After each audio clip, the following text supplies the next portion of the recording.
This is InterpTo. The use of this functionality is to get a value to reach a target based on the current distance from its current position, providing a smoother feeling when tracking at that position. So the position we'll be moving from is we'll be taking our cube's constant update location and moving towards this sphere over here. So just to go through the setup with you, this is actually using a component. So I've just placed the InterpTo component on a standard static mesh, literally just being able to drag this in, add a component, and that will work. The component has a few properties exposed. So the target, so this is the location we'll be taking a little bit later, the speed at which we want this to interpolate, and a wait time, just because in the demonstration I realized that if this starts immediately, because of the editor lag a little bit, it can make the results look a little bit choppy. With this, I give it a second for the editor to load up and get everything ready, and then the actual movement looks as smooth as it should be, minus any kind of choppy recording, frame rate issues and things like that. So because I'm dealing with movement on this, I'm just going to show you as well, the component is a scene component. So we can take the information from the actual scenes transform, and I've just named it interp component. So with all of that out of the way, we can jump over to the header file and we can start looking at the setup for the simple interpolation. Okay, so inside of the header, very simple stuff here. Again, no extra includes needed and just a few variables. So we still need the begin play and the tick functionality, or the tick component function here. And for the variables, I've just created a null pointer to the parent of type actor. This will be filled when we start play, so we know what we're going to be moving around, because of course this is going to be a reusable scene component. So this should work on any actor. Then in a similar way, this one's been exposed to the editor using the U property edit anywhere and a category of interps. So we know that we can easily find this. And this is another actor type named target actor. And that's what you saw. We can get this to move towards any selected actor. And then the two variables, as I've kind of explained in the editor, we've got the interp speed and the wait time. So the interp speed is how fast this will move, and the wait time, like I've said, is really just for this demonstration purpose. Because if I got it moving as soon as everything started playing, then it's moved kind of halfway across the screen before the editor's fully loaded that visualization, and it looks a little bit choppy. We can now move over to the code file and have a look at how this is working. So in the constructor, we can set the parent to be the result of the getOwner function, very standard there. And in the tick functionality, this is where the main bulk of the logic is being done. So the first thing is just, again, for demonstration purposes, we're checking that the wait time is more than 0. If it's not, then we're going to take delta time away from that.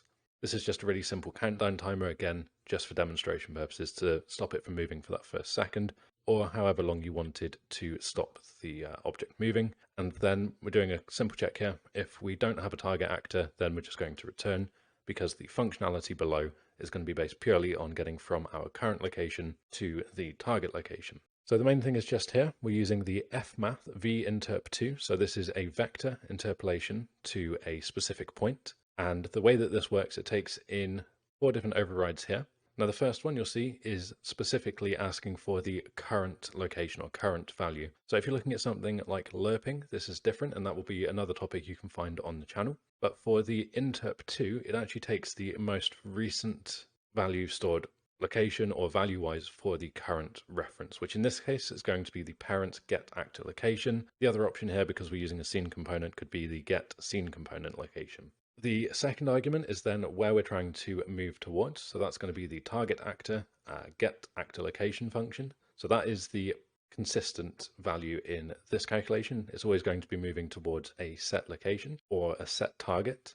And then the final two, it's always going to be asking for the delta time. So we can get that from our tick component delta time. And then the final thing is the interpolation speed, so how fast we want this to move. Now, one thing to note with this setup is because we are interpolating to a specific location, if this actor was moving, and because the interp speed isn't moving, but if the actor that we are targeting was, then unlike the lerp functionality, this isn't going to speed up to get to that location at a given time. So if the sphere that this is moving to, for instance, is moving at the same speed as the interpolation speed, then we would just constantly see this cube chasing that sphere and never catching up.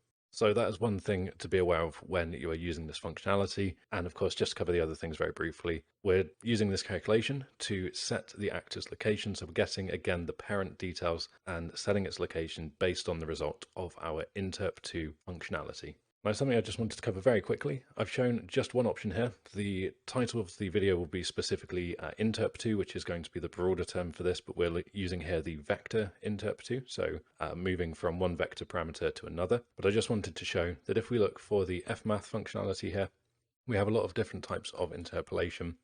And I figured that this could be easily covered just once, and we can see we've got different values here for color interpolation, float interpolation, quaternion, and so on, all with the different prefix here. The main thing to note is if we click on any of these, the functionality is so similar, they're not really worth having their own topic for the video content. So if we take the one we just looked at, the vinterp2, we're moving from the current vector to the target vector over delta time over the interpolated speed. If we look at the quaternion, it's going to be very similar. It's the current quaternion to the target quat over delta time over the current speed. And again, for float, just the final example, float to float over delta time with interpolations. So really all you need to do is get those two different variables, and then you're always passing in delta time and the interp speed. So you can interchangeably use any of these functions very, very easily. So hopefully that's why this one video should pretty much cover that for any of the use for the InterpTo functionality. So with that done, if you're following along for the demonstration purposes, you can compile this and you're now ready to go in the editor. Okay, so as always, back in the editor with the kind of context in place now, so we know what this is doing. We have, just to show again, the interp component here, which if you wanted to recreate this exactly, literally just done this. So brought in a cube, added a component. We've got the interp component that we've got here. And you can see as well, there's another one pre-built into the engine. It's a lot more complex. So if you wanted to break this down and see exactly how this is working, kind of similar stuff, but it has a lot more going on. And it can be a little bit confusing getting that set up. So I wanted to cover the functionality from the ground up with our own component. What we have here, again, we can find the target actor. We can just use the picker there to get this one moving towards that cube, and this one will be moving towards the sphere. The wait time of 3 seconds is the default, and I've now updated that one to be 3 seconds as well. And we can set this to a different speed so we can see these two moving at different speeds. And of course, make sure that you set the static mesh to be movable, otherwise this won't move. And if we press simulate, after 3 seconds, these should both start moving towards their targets. Obviously that one's faster than that one. So nice and simple, very kind of reusable. And what I wanted to show as well, what I was kind of explaining in the code file, is if we let this begin playing, I'll grab the sphere and I'll move this around. We can see, like I said, this doesn't have a specific time in which it has to get to the target. So this will just keep moving for as long as this sphere is moving around.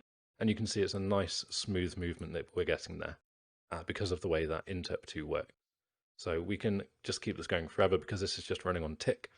Like I said, if you wanted something to be more of a sort of homing projectile and have a beginning and end at a certain time, then you're going to be looking for the lerp functionality, which is another topic, as I've said, that I'll have on this channel. One thing to mention is that InterpTo is much, much easier to use than lerp and much, much harder to get wrong, which is why I'm going to release this video first. And if you do want lerp, that will be the following video after this, as it will reference kind of comparing against the two and how they're used. So if you've enjoyed interpolating a cube, then do leave a like and share the video around to help the content reach as many people as possible. As always, you can see here in the background as well, I do have a lot of different examples in this one project, some of which haven't yet been publicly released on the channel. So if you wanted the chance to get early access to videos as soon as they go live, as soon as I finished editing and recording, or even to get your hands on the project that I use as a template for the videos, then do consider looking over on Patreon. Links for that will be in the description below. You can help the channel and allow me to continue making these weekly videos, as well as getting a few extra goodies along the way. And as ever, a big thank you to all of the people already supporting me over on Patreon. It's really appreciated and allows me to keep making this content. Otherwise, be sure to subscribe and hit the notification bell to ensure that you get notified when those videos do go live. And as ever, thanks for watching, and I will see you all next time.